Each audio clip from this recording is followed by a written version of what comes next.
Alexander, it's good to have you.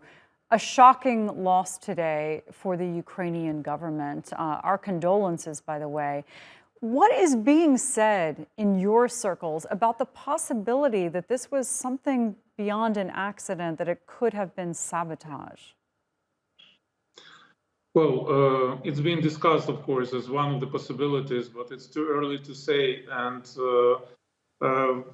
of course, things happen. Although it was a very good helicopter, those were very good pilots.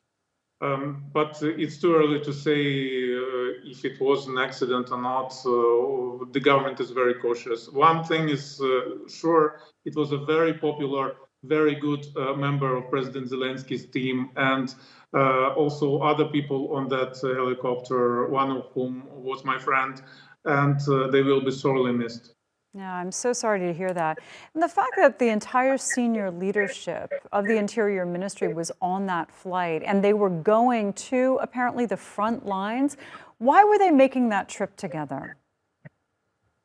I don't know the answer. Of course, it must have been something important, but it wasn't the whole leadership of the ministry. Right. There are 3 or 4 other deputies who are exerting their duties right now. So, and there will be soon a new minister, but this will be a very bitter loss.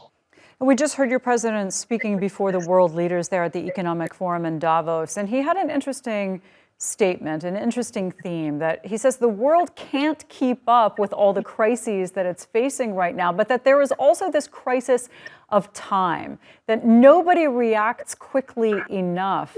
I mean, I don't know if that's a modern problem or a problem of humanity, but as a diplomat, you must feel the frustration of that all the time.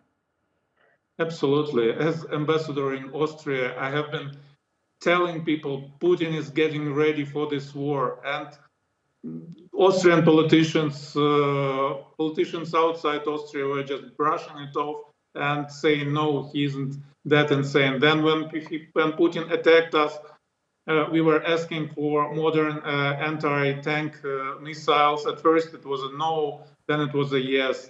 Then we were asking for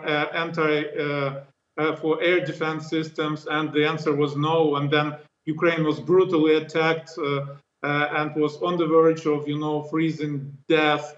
And then finally, the air defense systems came. So it's a little bit like a feeling that the world is one step behind the dictatorship, and it should be the other way around. Yeah, I mean, for Zelensky to say that tyranny right now in the world is outpacing democracy, that's a powerful statement and a disturbing one. Do you think that that is true? It is true in the way that for tyranny, and specifically for Putin, they have a feeling that it's their make or break moment, and either they succeed right now or they go down in flames and live in infamy.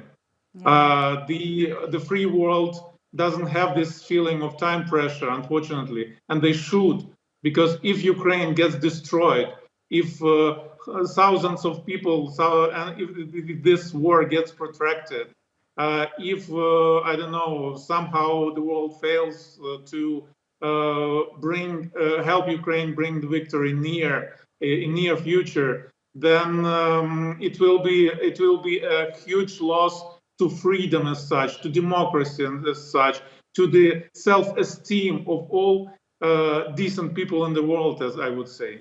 It's a real problem, though, because governments, many of which are war-weary from past wars, namely the United States, I remember being in Washington and constantly questioning my own government, why aren't you acting? Why aren't you doing something about this or that, including after Russia invaded Crimea in 2016. And the answer is always, well, we don't want a wider war, or I should say 2014, sorry.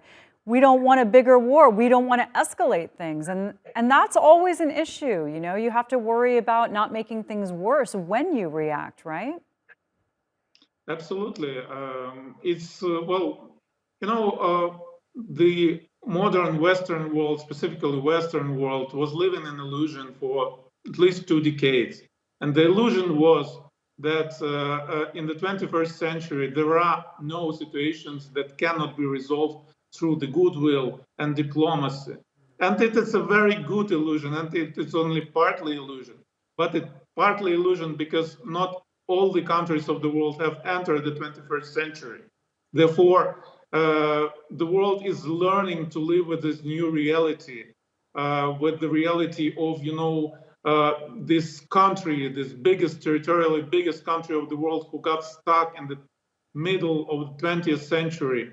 And it's threatening not only Ukraine, but the whole, rule-based world order.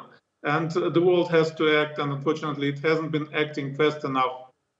All right, Ambassador Olexander Scherba, we're sorry about the loss of your friends and colleagues. Thanks very much for joining us on our show.